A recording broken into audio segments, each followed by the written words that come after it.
Make sure to give my dad a 5-star review. Make sure to like and subscribe to his YouTube. Thank you for listening and enjoy the show. Historians, people who actually do this work, have been marginalized and in some cases, ridiculed or attacked. So it's not the most hopeful time, but I'm a hopeful person. and I, like all historians, can do a lot to sort of examine, critique the founding and et cetera. But there is a lot to admire in sort of the foundation, the foundational documents and the foundational vision that we were given in this nation, and a lot to live up to. I'm your political host, Will Wright, joined as always by your faithful host, Pastor Josh Burtram. And one of the recurring themes throughout the series is that religion has never really existed apart from questions of power, identity, citizenship, and belonging. And few topics actually reveal that more clearly than slavery. So our guest today is Katharine Gerbner, a historian of early America and the Atlantic world, whose work focuses on the intersection of religion, race, and slavery. She is the author of Christian Slavery, Conversion and Race in the Protestant Atlantic World, a book that examines whether enslaved Africans could become Christians and what that might mean for their status as slaves. And welcome to Faithful Politics, Katharine. Thank you so much for having me. You're very welcome. So I was mentioning to you before we hit recording, and I thought it may just be important to mention it again, that like your work sits at a place and answers a question that I don't think enough Americans have probably really asked when thinking about the role religion played in slavery. So I'd love for you to just tell us a little bit more about your work. Like why did you choose to sort of focus, kind of specifically on Christian slavery? And yeah, just why are you doing the things you're doing? Always a good start for a conversation. The answer is that I really did not intend to write this book. So when I first started doing research, I was interested in the question of anti-slavery. And I wanted to study the roots of the anti-slavery movement and abolition in what would become the United States. So I started with the beginning, and that was the first anti-slavery protest that was written in North America. And that was written in 1688 by a group of German Quakers who had just recently immigrated. And, I come from Philadelphia. I know a lot about sort of Quakers and abolition. But what I didn't know is that this first anti-slavery protest was actually rejected by other Quakers. I'd always thought that Quakers were abolitionists, and so I thought, what's going on? And so my first foray into sort of this topic of Christian slavery really began with that discovery that the past wasn't what I thought it was. And so first I started asking, well, why were some Quakers not necessarily pro-slavery, but certainly not anti-slavery? And that question led me from, Philadelphia, where the first anti-slavery protest was written, to exploring the connections that Quakers had. Many Quakers were actually enslavers at that point in time in the 17th century. And in the Americas, one of the biggest populations of Quakers was in Barbados, so in the Caribbean. And once I sort of started to think about that, the question was, well, how are these Christians justifying this practice? And that led me to a broader sort of question about how other Christian groups, not just the Quakers, but especially other Protestant groups, how were they thinking about enslavement and how did they justify it? And as I started to look for the answer to that question, that was sort of my entree into this research on Christian slavery. And, I'm sure we'll get into the details, but that was really the beginning, that I was finding things in the historical sources that weren't what I was expecting, and I just followed the lead. Yeah, it's funny how much we hear that people weren't expecting to write the book that they did. That seems to be like a very common thing. So it's kind of, maybe there's a lesson in there, right, for all of us in terms of like following, maybe not having something so, solid in mind when we're thinking about what we're going to do, or concrete, and maybe a little bit more flexible, knowing that things kind of change as we go along. One of the things that was fascinating as I was looking at your work was the idea of Protestant supremacy versus this concept of Christian slavery, and even the idea of what was the tension that people were facing, especially the elite or the people that enslavers, people or religious elite, writing arguments or for or against slavery. What was the tension kind of inherent in there that you wanted to talk about Protestant supremacy, even as opposed to white supremacy, which you kind of see comes maybe a little bit later, even though they're kind of synonymous? What help us understand that the idea of Protestant supremacy and how that kind of came about, brought this tension with Christian slavery. Yes. So again, another surprise, right? I didn't think I would coin a phrase like Protestant supremacy, but this is what happens. And, I think that your point about many people not intending to write the book they end up writing has to do with being open to being surprised. I think a lot of times we go into historical research, or we want to sort of place upon the past or upon, a text or whatever, our current understanding. And real research has to do with allowing yourself to be open to a different interpretation and listening to the sources that you're reading. So yes, how did I end up with Protestant supremacy? I think it might be helpful for me to just sort of define what I mean by that. So Protestant supremacy, I argue in the book, is really the predecessor of white supremacy. And the reason that you need a predecessor is because whiteness, the idea of people being white, that has a history. And 500 years ago, people didn't describe themselves as whites. That especially as a legal category, whiteness doesn't emerge until the late 17th century, and really it's in the 18th century that it becomes solidified in the law in the English and other Protestant colonies. Now, before you have whiteness, and whiteness, I should also just specify, what it does is it offers a justification for enslavement that's based on racial difference. But that's not how enslavement was justified in the earlier colonial period. In that period, what you see overall is that enslavement is justified based on religious difference. So Christians, for example, could enslave non-Christians under certain circumstances, but generally it was no longer acceptable for Christians to enslave other Christians. And so in the English colonies and other, the Danish, the Dutch colonies, other Protestant empires that formed, when they initially started the practice of enslavement, they were using religious justifications.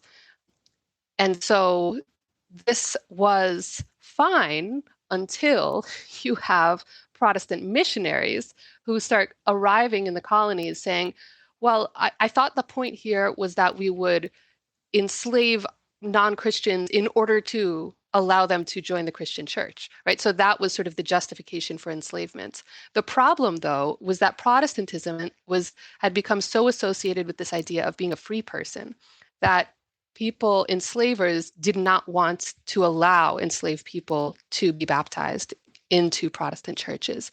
And so this is the tension that gets set up in the 1600s, late 1600s especially, between Protestant supremacy, which is sort of this idea that Protestantism should be reserved only for free people and should not be for the enslaved, versus this idea of Christian slavery. And Christian slavery really refers to the effort to try to Christianize slavery, right? To bring the gospel to the enslaved, and to demonstrate that these two things are compatible, right? So you have these dueling tensions in the early colonial period between this ideology of Protestant supremacy, which most enslavers sort of subscribe to, and this kind of its developing ideology of Christian slavery, which you can see among a lot of sort of missionaries especially, but others as well.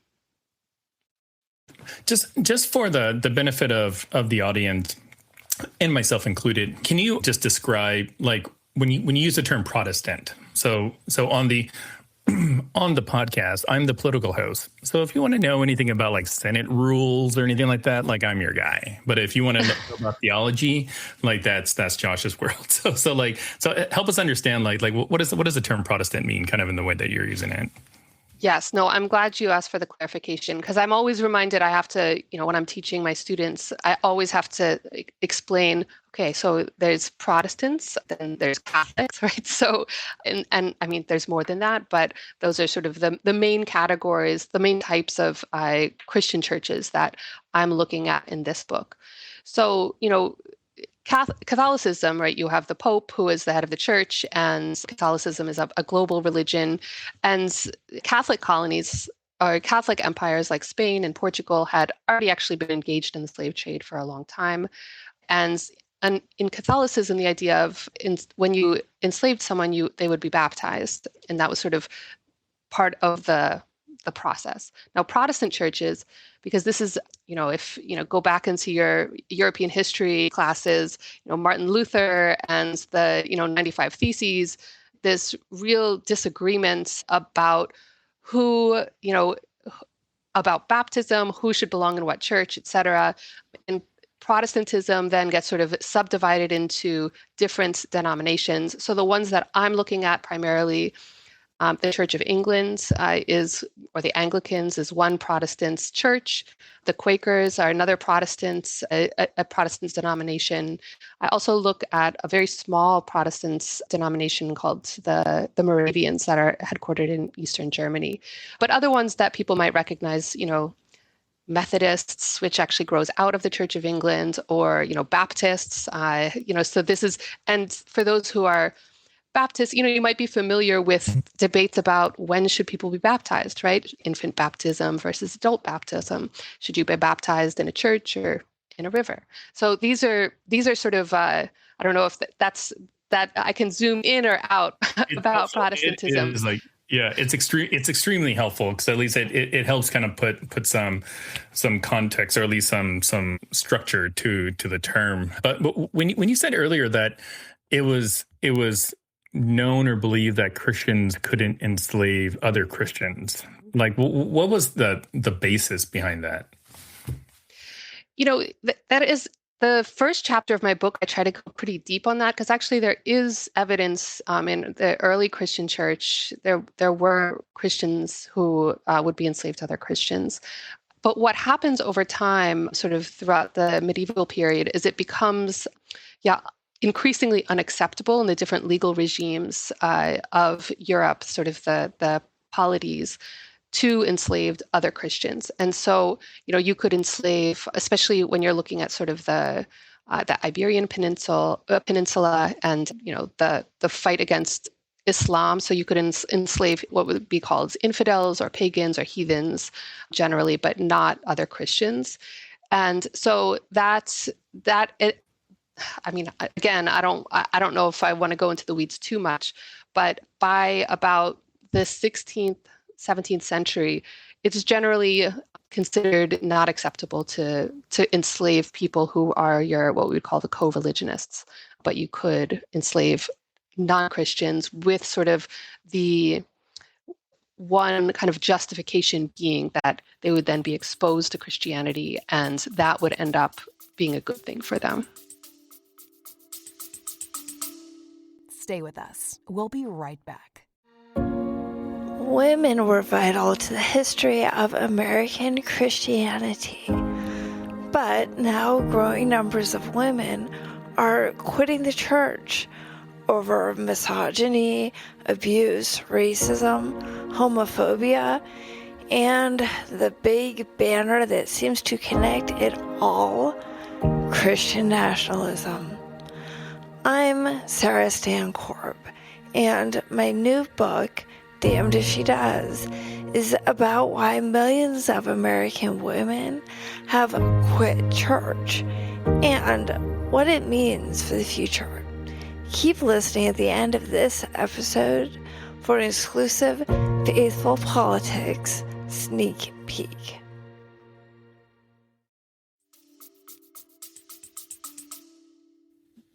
Yeah, that makes sense to me. And, you're talking about the missionary missionaries coming in, they had like a certain vision, right? They're coming in, they're facing this tension with the enslaver, like the plantation owners and the slave owners, because the slave owners do not want them getting baptized, feeling like they're taking on Christian, and then Christian or Protestant in particular means free, and it might get things in their mind. How did even moving into this idea of Christian slavery, how do they implement this? Like, so how did the Quakers in particular, because even thinking about how that, this abolitionist movement almost was birthed out of here, and yet at the same time, there are clearly, like you said, Quakers who were enslavers, Quakers who supported enslavement. So how did they begin to either justify it, and on the other side, people like fight against it? How did the abolition come out of that, if it was the same kind of ground that they were using, so to speak, the same kind of materials that they were using? How did this emerge? If you go deeper into, the missionaries and how they're trying to kind of like almost appease the slaveholders, what was that process like? What did it result in? Yeah, so, the Quakers are sort of the first people, the first Protestants, I should say, to try to bring enslaved people into into worship, right? So into worship with themselves. So Quakers don't baptize, I should say, since we were talking about specifications, but they did believe that, that there's the light of God in everybody, and therefore it should be accessible to the enslaved just as equally as it could be accessible to free people. And so to try to follow that principle, they started to create multiracial worship meetings. And this, however, met with immediate resistance by other, white colonists, slaveholders. And this was one of these moments of surprise for me. I was looking at records from the island of Barbados in the 1670s and 80s, and I saw that they were then accusing the Quakers of trying to foment rebellion, right? Foment a slave rebellion. And so what I realized was that, even this sort of small act of enslaved people worshiping together and being sort of in a religious community with, Europeans, white Christians, was already so fundamentally challenging to the way that the slave society was being constructed at the time, because Christianity was associated with freedom. And there was this implicit link that if you became Christian, you would be free, that any missionary who arrived and tried to convert enslaved people was thought to be fomenting rebellion, because the sort of the logical progression is like, well, if they become Christian, they'll recognize that they should be free, and then they will fight for their freedom. And that's what you see over and over again. In fact, it's so, it's now predictable to me, right? So I've seen it with an Anglican missionary in New York City. You see it with another missionary in South Carolina. So whenever this happens, there's this anxiety around slave baptism. And so I don't know if that sort of directly answers your question. I'm happy to sort of go into a little bit more, but this again was what I saw in the records and felt like, honestly, it's very different than I think the story we're usually told about Christian slavery. I think that the story we have in our heads about the way that Christianity and slavery interacted, especially like on plantations. I think we have a 19th century story, an antebellum story about, forced baptism or enslaved people being kind of like Christianity is like the master's religion and it's being forced upon them. And actually, if you look at the evidence from the 17th and early 18th centuries, it's literally exactly the opposite. It is Christianity, and especially baptism, is really protected. And it is seen as a rebellious act to allow an enslaved person to gain access, because that access to baptism is a source of power. Right? And I think that that's what we really have to remember, is that being a part of the church it's connected. I mean, you're talking about church and state, right? Yes. They're intertwined. You have to be a Christian to have political rights. These were not, I mean, if you're looking at 250, the fight to get people of other religions to be able to participate in, be able to sort of be civil servants even, that's a fight that has to happen. So if we're looking earlier in history, yeah, of course, baptism, being part of a religious community, that absolutely connects with potential political power. And it can be really dangerous. So again, we have to kind of separate our perception of the relationship between Christianity and slavery, which has been deeply kind of influenced by this antebellum period, which we kind of know more about, and think about things from 17th century perspective. Yeah, I really love that. I know Will has a question, but I want to make sure that I'm understanding it because this is a very actually it's a really important topic to me, interestingly, because I'm a pastor, I'm a Christian, a very strong belief, and I also really want to know the truth about what Christian people have done, the whole truth, right? Not just a part of it or whitewashing of it. And I want to understand like how it is even in the early Christianity, how it could be that the slavery was allowed, right? And obviously it's a complex question. Slavery was different than in the antebellum South, although I'm not saying it was good, right? I'm just saying it was a different institution, wasn't race-based. There was maybe a larger spectrum of people, of opportunities that a slave could have in the ancient world, as opposed to maybe the antebellum South or the colonial period. You can correct that if I'm wrong, but just want to make sure that I'm understanding like the missionaries, really this whole idea of Christians being able to enslave others in this particular way, this came out of an effort from the missionaries to kind of pacify slave owners because they actually didn't want this became a way for the slaves to become Christians because they wanted it and the missionaries wanted it. Is that and the slave owners didn't. Is that accurate? Yes. It's ironic, right? Because these are, I mean, you think about these missionaries and these are people who, actually like I sort of,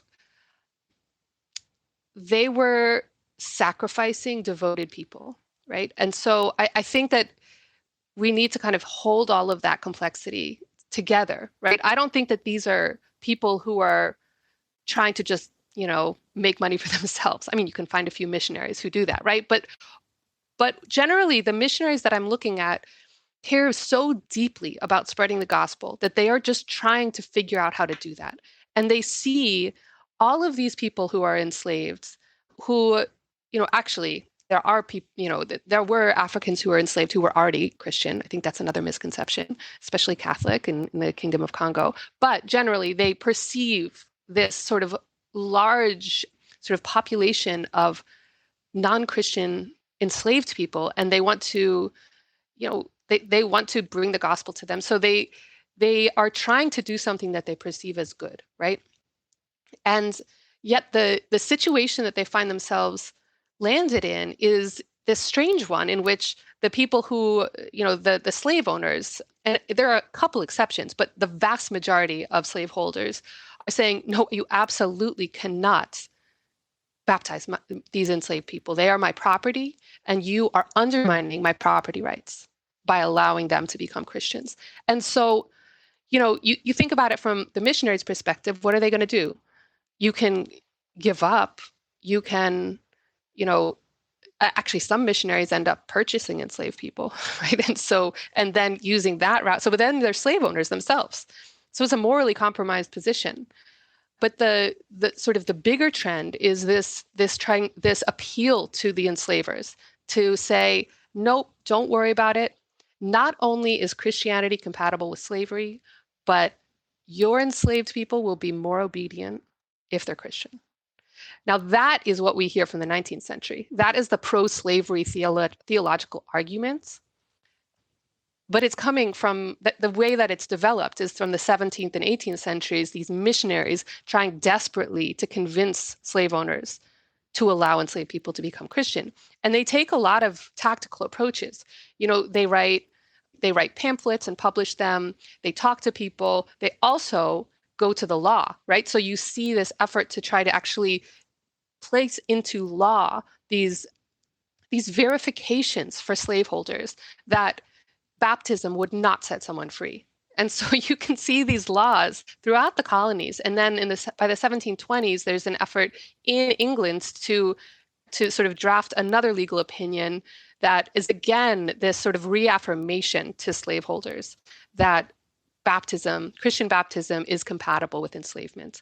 So yeah, it's complicated, right? And I think it's important to see that there's not some like, there are evil people, but like these are not people who are, I would not describe them as evil. I would describe them as, people who are trying to do what they think is right and, not knowing exactly the best way to do that. And, the sort of dark irony that their arguments sort of end up becoming the backbone of pro-slavery theology it's sad, right? And it's also, but I think it's just something that we need to reckon with. I mean, I think about it all the time, because we're all sort of morally compromised in various ways. And so in what ways, what is the best thing to do? And I don't actually, if I could go back in time and talk to these missionaries, I don't know what I would say. It's such an entrenched, horrific situation that they sort of arrive into. I am relatively newer to the faith. I became a Christian in 2008 in an Assemblies of God church. And it was like shortly thereafter, I was ushered to do a bunch of stuff. It was like get baptized, do some training, like vote Republican. There was like a whole litany of like stuff that I was asked to do when I became a Christian. And at the time when I got baptized, it was in a person, I think an elder's like hot tub or something like that. This is in Washington State. There was snow on the ground. I mean, it was a scene.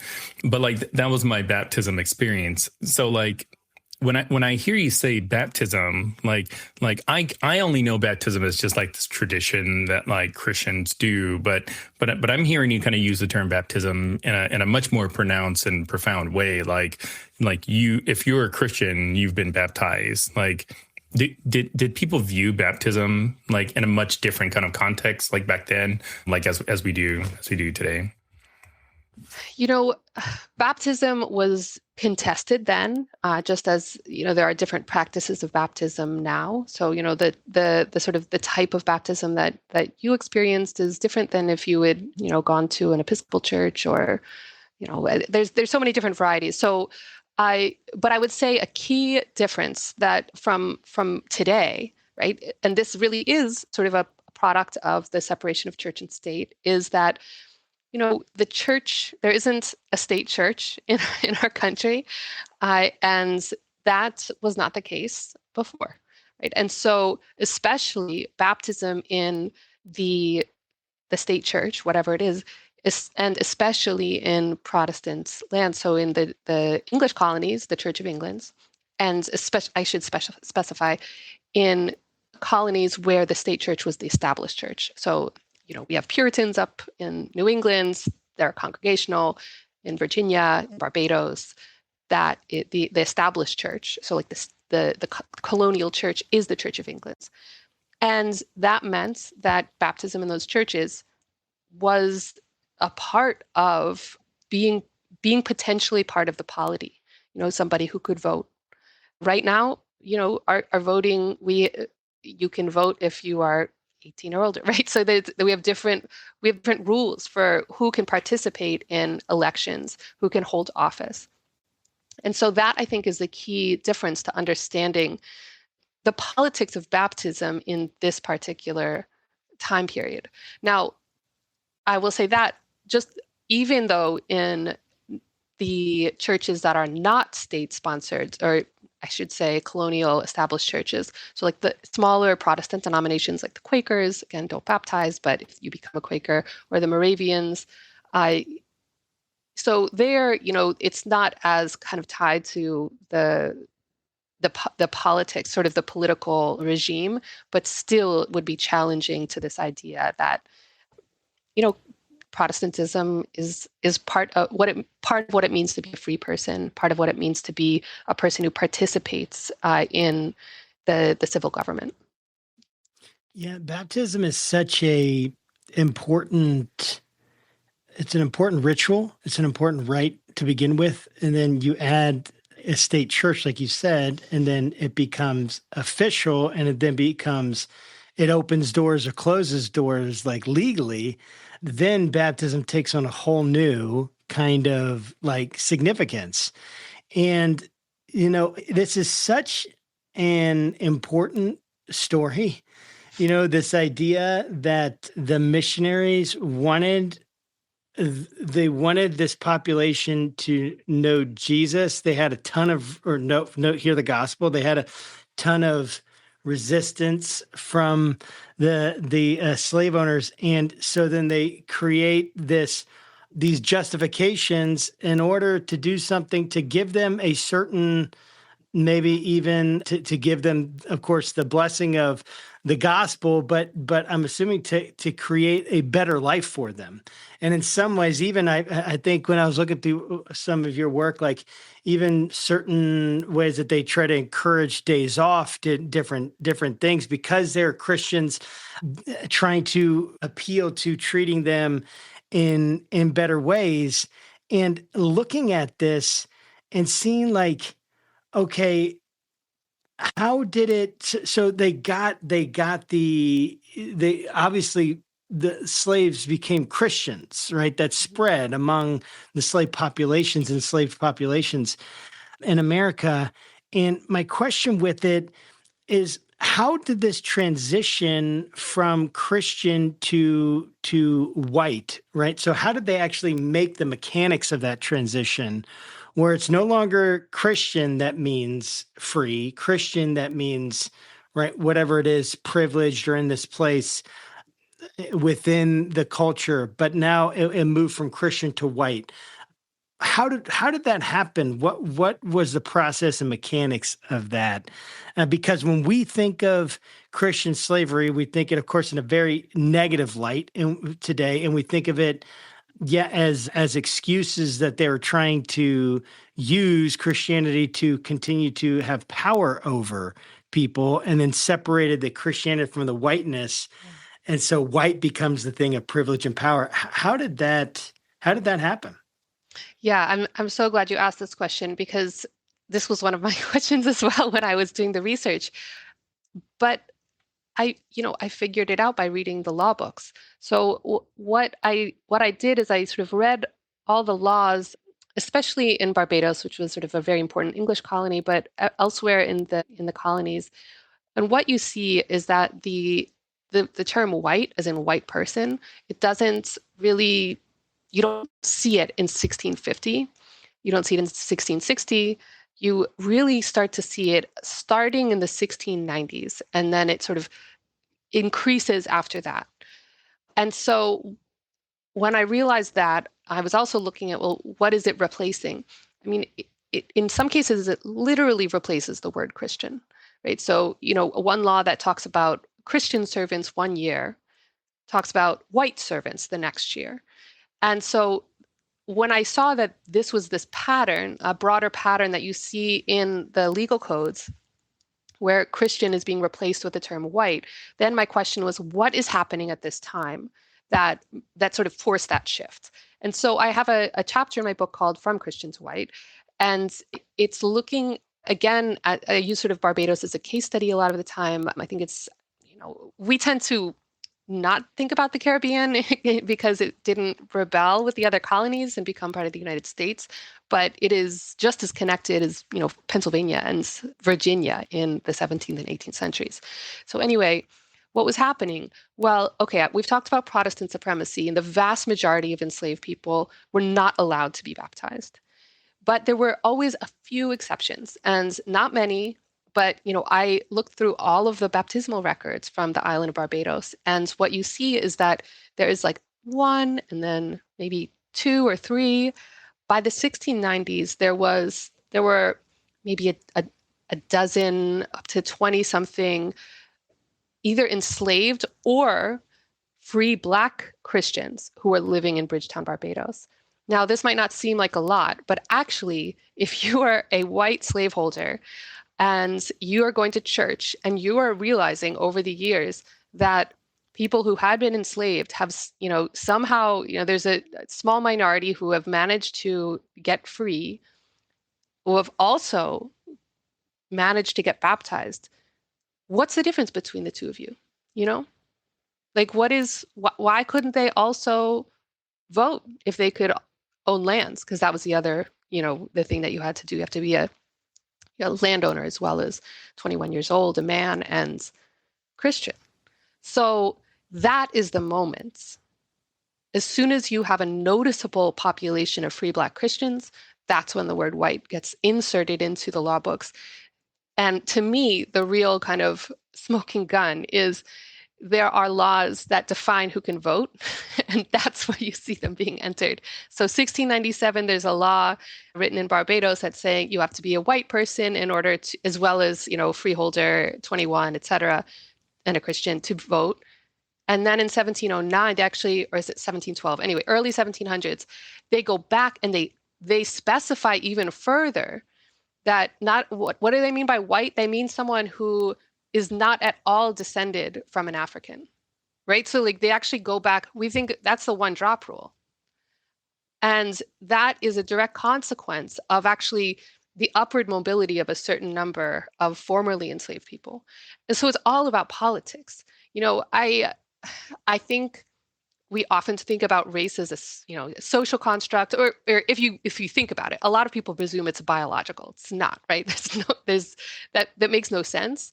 And so people will say, oh, it's a social construct. Okay, fine. Actually, I think it's a political construct because we see it being created specifically to exclude certain people from political power. So that is how white supremacy comes into being.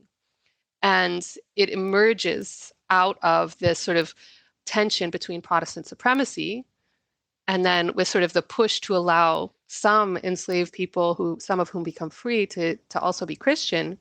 Then it's an effort to kind of keep those people one level down from you as a white slaveholder. That's pretty wild to be honest. And yeah. I'm curious, like what's the viewpoint of the slaves? I mean, to some degree, there's a bit of poetic justice here in the sense that a person that's enslaved, would want to be a part of this religion that they perceive will inevitably set them free, and like you, I'm sure Josh can make a good pastoral case that that's sort of the entire mission of Jesus, right? So like, how did the slaves kind of view this whole thing? I mean, were they like knocking on the church's door, just waiting to be baptized, or like, yeah, just walk me through that. Well, yeah, I mean, it depends on the person, obviously, but in some cases, yes, they were knocking on the door. In the later chapters of my book, I look at the Moravian Church. It's a small Protestant denomination, but they are one of the earlier Protestant groups to actually really try to evangelize to the enslaved. And they are very popular, like pretty immediately. And, I think they do some things that are just make sense in terms of like why they would be more interesting than, say, like the Church of England and the Anglican rites. But, I have found, I just finished another project looking at the island of Jamaica and looking at the Moravian Church there. There were so many people requesting baptism that it really overwhelmed the missionaries, and they weren't actually sure what they should do. The first missionary to Jamaica actually ends up getting in trouble with the Moravian Church because they think he's baptized too many people too quickly, right? And seriously, and because there's this question of what do you need in order to be prepared for baptism? Do you need knowledge of the scriptures? Do you need to demonstrate a change of heart? Do you what are the requirements? And that changes based on denomination, pastor or minister, whatever. So there's all of these different factors. But so in some cases, yes. I think in other cases, the response is not interested, right? Like disinterest. But really quickly, you see at least the the enslaved people who do become interested in Christianity, I mean, okay, as you both know, there's a lot in the Bible that really supports a freedom struggle. And so you see, I think that you see sort of the adoption of both sort of theological conceptions of Exodus, right? Like the escape from slavery being very quickly and powerfully adopted by Black Christians. But I think there are other things as well. And one of them is actually, other tools and sources of knowledge that sort of are associated with the conversion process. So literacy is actually a really big deal. So, Protestants are often, like Martin Luther talks about, it's just like sola scriptura, right? You need to read the Bible, read the text itself. And, how do you access that text? The ideal among many Protestants is to be able to read it and engage with the scripture. And so part of that is learning how to read, possibly write. That's also very appealing to enslaved people. And obviously, if you can read and write, that's another form of political power. There's actually, literacy rates are not super, but, far lower than they are today. Certainly, you could not, the average person you meet on the street would not be able to read and write. So like if you could learn those skills, that's also appealing. And so in my research, that was another reason that the enslaved people who did sort of seek out missionaries, that was sort of an added benefit. So there are, I think also, it's about community as well. So people are creating new spiritual communities out of sort of a horrific system. So that in itself is a powerful thing. So I think it makes sense why, people were drawn to this, and more so, of course, later on.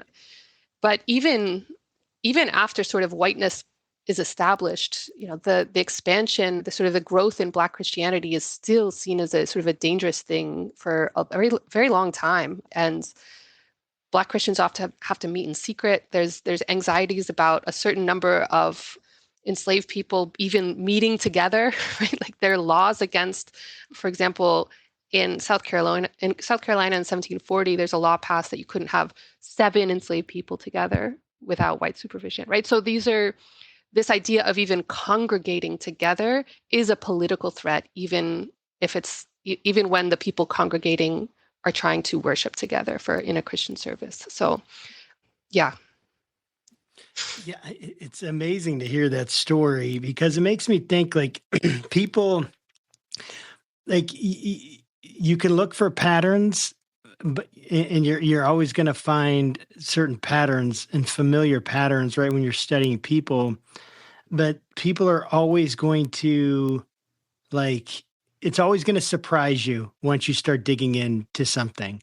Like someone is taken from their context, they're put into another context of the Americas, right? And within that context, their incentive structure changes.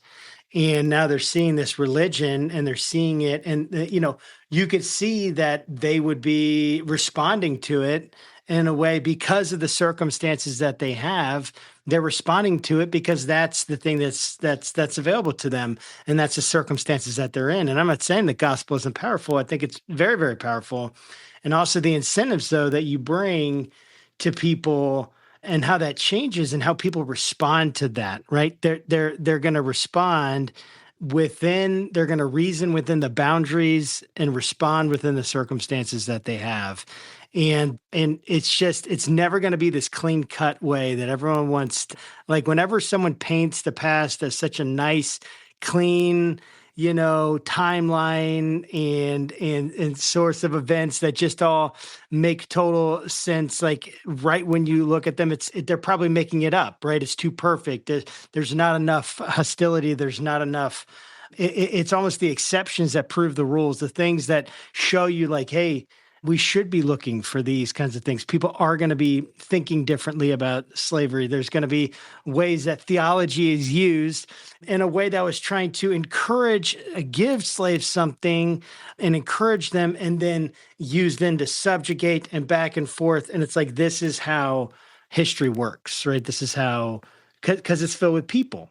It's filled with people. And yeah, and I'd love to hear your response to that. What I really want to kind of hear from you is the difference between the Protestant slave, systems and the Catholic slave systems, because of course they're both Christian, yet we keep saying Protestant, and yet Catholics had slaves, did they not? And Catholic popes sent out, basically said you can go and enslave, pagans, for the cause of the gospel. And so how did the Catholic and Protestant mixture, because probably 200 years old at that time, the Protestants are 150 years old, right? It's relatively new. What was the comparison there? Yeah, so, the Catholic empires, I started talking about this a teeny bit, didn't really get into it, but it was sort of expected that you would baptize someone upon their enslavement, that they would be part of, they would brought into the Catholic, the community. But in Catholicism, there's in Protestant denominations, there's a sort of a lot of steps before baptism. Baptism is kind of seen as often the culmination of as sort of a process of conversion. I'm again painting with a broad brush here, but generally, in Catholicism, it's the beginning. So you're already part of this of the church, and so this means that you still find some Catholic slaveholders sort of resisting. Actually, there is also with Catholic priests tension between slaveholders and priests who are trying to do more to sort of educate and bring people into different Catholic rituals and understanding. But generally, everyone is assumed to be a Catholic. And so this means that the dynamics are totally different. So where I was talking about, if you were baptized in the Protestant lands, and you managed to gain your freedom, you're getting pretty close to being able to vote, be a freeholder, civil service before whiteness is constructed.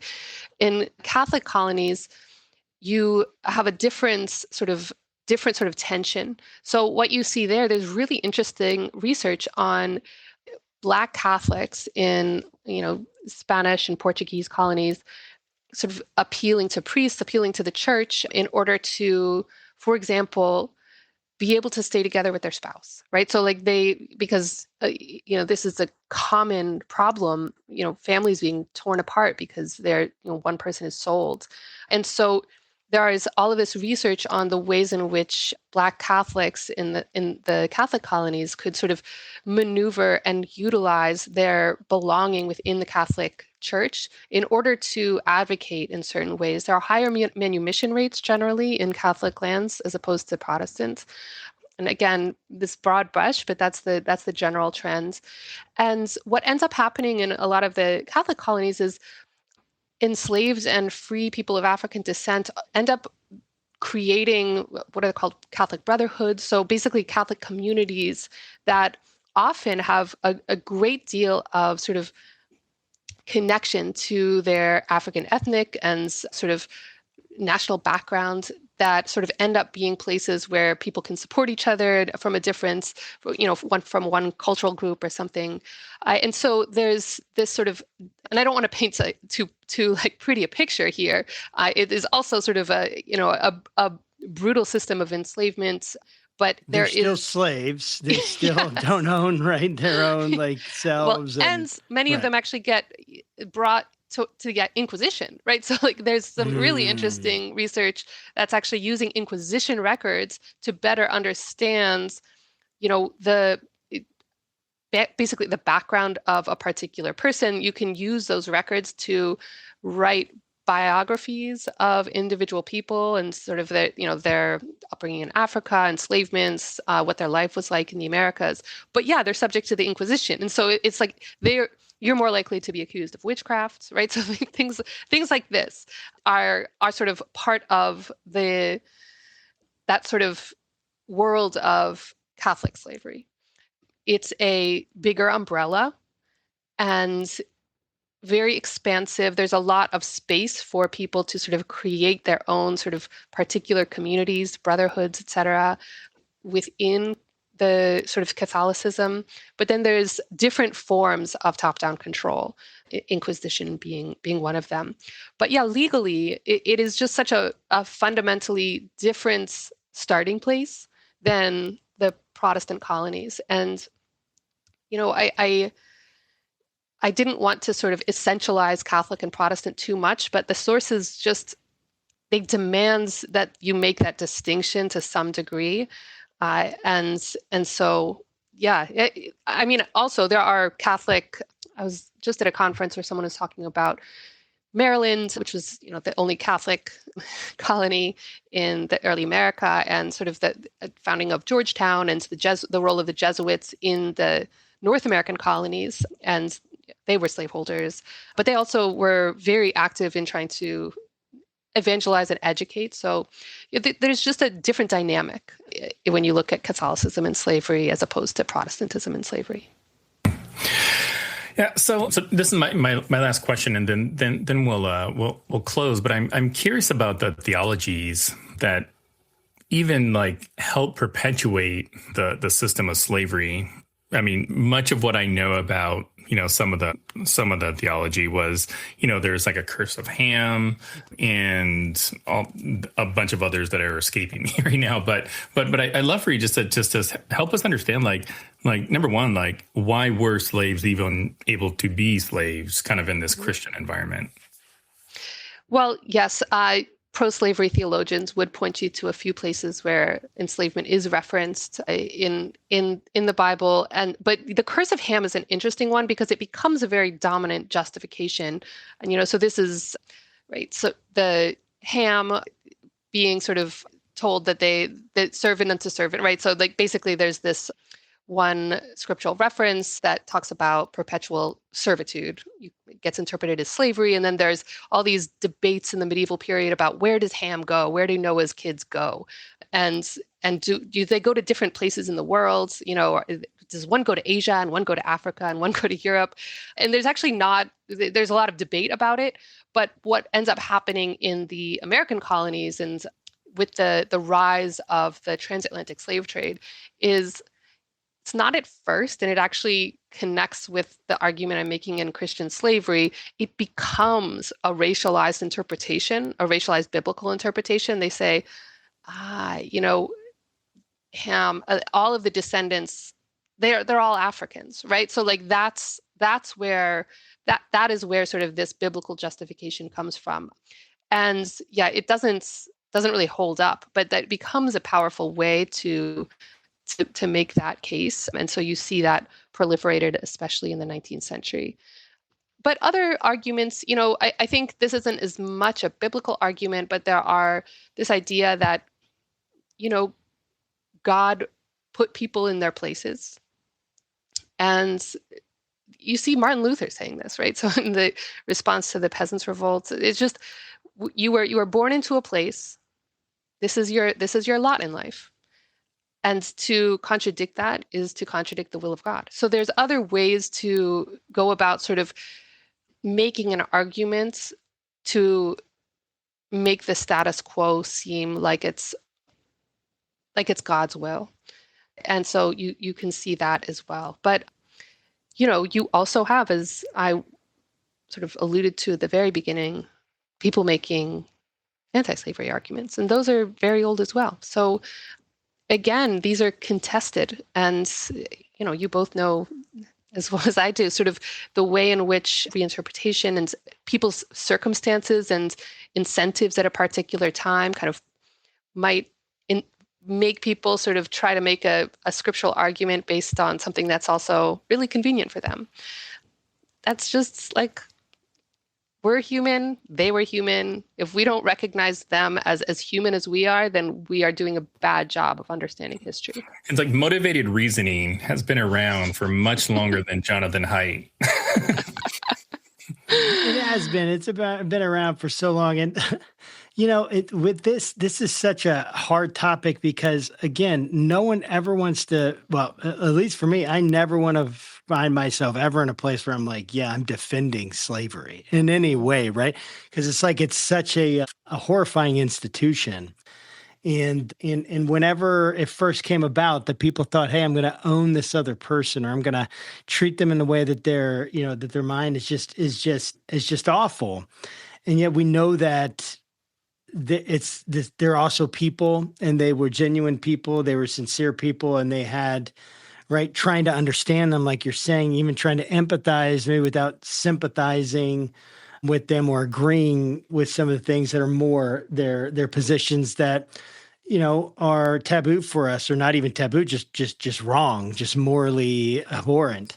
Mm-hmm. And I think that it makes this question difficult to be really, really, really objective on, right? Because if you get objective on something and it sounds like you're sympathizing with enslavers, or that you're doing, that you're somehow saying they're justified, or whatever it is that you're justifying what they're doing, it's going to create a very deep reaction in our culture, which makes sense. We want to be able to look at this honestly. I mean, I think of the fact that many people in Roman slavery, obviously there's a wide spectrum of it, and many of them got manumission, right? Far more than would have for freedom, right? Most of them even would get freedom at some level, far more than anything like that in the antebellum South, right? And then even the colonial and Catholic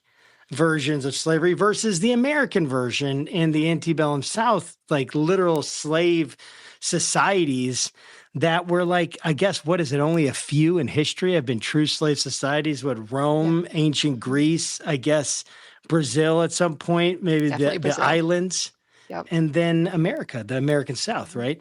So it's like in the American South, you truly have this true slave society in the sense economically it will collapse without it. Like it's so built on that. And it just complicates everyone, because then the economics, everyone's livelihood has to do with this. So they're motivated and their reasoning and their incentives are all wrong. And they're going to try to find any way that they can to justify it. Doesn't make them right, but it's because they weren't, but it brings in the complication of it. And I think that's why your work is so important. And I think thinking about the complicated nature of this topic, the complicated nature of religion in America, it's 250 years, the 250-year anniversary coming up. Yep. Semi-quincentennial, is that what it is? Did you say, did I get that right, Will? Semi-quincentennial. And the 4th of July would have actually happened probably 2 weeks ago. By the time we get to work, gotcha. Yes, that's true. So happy 4th if you're listening. Happy previous 4th. But in this rate, it's 250 years. And you could add another thing. It's actually June. We've already passed the 250-year anniversary of when the guy actually asked for it to be made a Declaration of Independence. But anyway, what does this mean to you?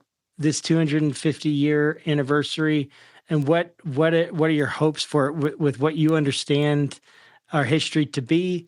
What does it mean, and what are you hopeful for? It wasn't a joke. I wasn't. I know. What I hope is that people pay attention to the history, and that they actually listen to the history. I think it's a little dismaying the way that the 250th is being sort of publicly celebrated in many ways. And, historians, people who actually do this work, have been marginalized and in some cases, ridiculed or attacked. So it's not the most hopeful time, but I'm a hopeful person. and I, like all historians, can do a lot to sort of examine, critique the founding, and et cetera. But there's a lot to admire in sort of the foundation, the foundational documents and the foundational vision that we were given in this nation, and a lot to live up to. So that's the way I like to think about it, is that what we the people, the founders, they were morally compromised people who were also visionaries, and they made mistakes, and they also had really incredible ideas for what could be, right? A future that we could build. I think I tend to think of sort of the history of this country in those terms as sort of a promise that we have to keep working to try to fulfill. And so my hope is that we use those founding documents, whether it's the Declaration of Independence or, if you read some of Thomas Jefferson's work on the Statute for Religious Freedom, I mean, these are really beautiful ideas. And I don't think that they have been fully realized. I think that we have been changing, and I don't think that this is a one-way forward progress narrative.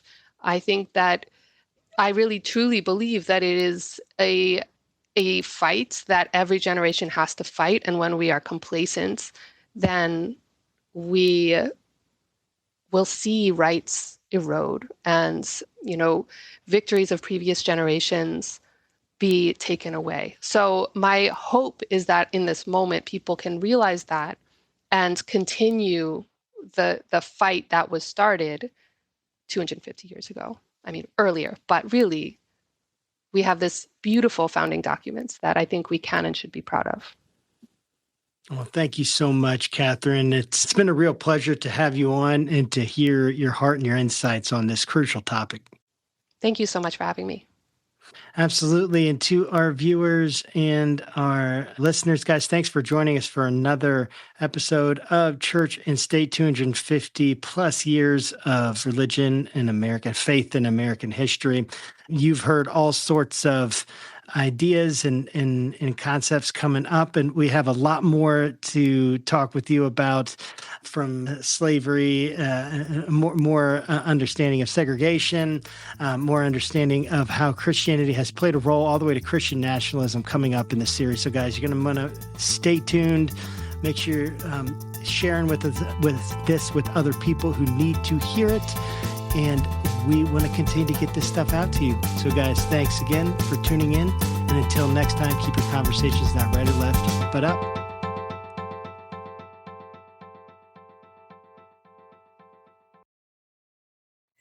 Hey, welcome back to Faithful Politics, and for our brief little interview with the one and only Sarah Stancorp. How's it going, Sarah? Good. It's going well. Thanks for doing this. Oh, so at this year's Southern Baptist Convention, and I'm no expert, but I can read the news, they voted overwhelmingly to advance some sort of formal ban on churches with women pastors. And your book, Damned If She Does, looks at why women are leaving the church and what that means for the future of religion. So I'd love for you just to, maybe give us what's one story that helps explain how a decision like what happened at the SBC shouldn't really surprise anybody. So when I had the idea to write this book probably over a decade ago, I thought it would be very contemporary and how now we're decades hence. And when I sat down to write the book, I realized I actually needed to start in the 1980s because a lot of the threads that became important in women's lives started then. And I know this mini interview may become part of a broader conversation on Christian nationalism. As I look at the way evangelicalism, how the Christian right has embedded itself with our politics and really turned into a Christian nationalist machine, a big piece of that is Christian patriarchy. The way women are oppressed within this system is kind of a model for oppression of all of us. So jumping back to the beginning of the book, I started with Danuta Soderman, who was a co-host of the 700 Club with Pat Robertson, and she was granted a bit of influence there. She could talk to the country. She could even preach sometimes. God forbid. But she also was bounded by certain rules. She could have this influence if she followed certain rules. And as soon as she didn't, as soon as she was a threat that Robertson needed to dispose of, she was gone. When I think about the SBC And I think about just year after year, amendments like this come up, attempting to silence women after women have worked so hard to press SBC for reform on sex abuse. This is no coincidence. When I look at that trajectory, and there are still women in SBC, many are leaving, a lot of people have left SBC, I see women who are making some sort of compromise. And they're there, whether it's for comfort or community, or because they're too scared to leave and they know what they'll lose if they leave.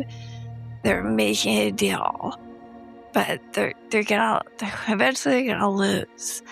And I think that's the heartbreaking part of seeing what's happening now within that denomination. Is bad for the church. It certainly isn't good evangelism, but it's also so bad for women who, the longer they stay and tolerate being treated like this, it breaks them down. And eventually the only way to safety is to leave. Wow. Well, your book, Damned As She Does, when does it come out and where can people buy it? September 15th, and everywhere we can get a book, you can buy a book there. It's going to be a big publication day. A bunch of other big books are coming out then. So I'm hopeful September is going to be a good month for dialogue about faith in America, especially in our current political situation. Yeah. And your website? sarahstancorp.com. That's easy. And I will make sure all of this is in the show notes. And thanks again, Sarah, for stopping by and telling us about your book. Thank you. Awesome.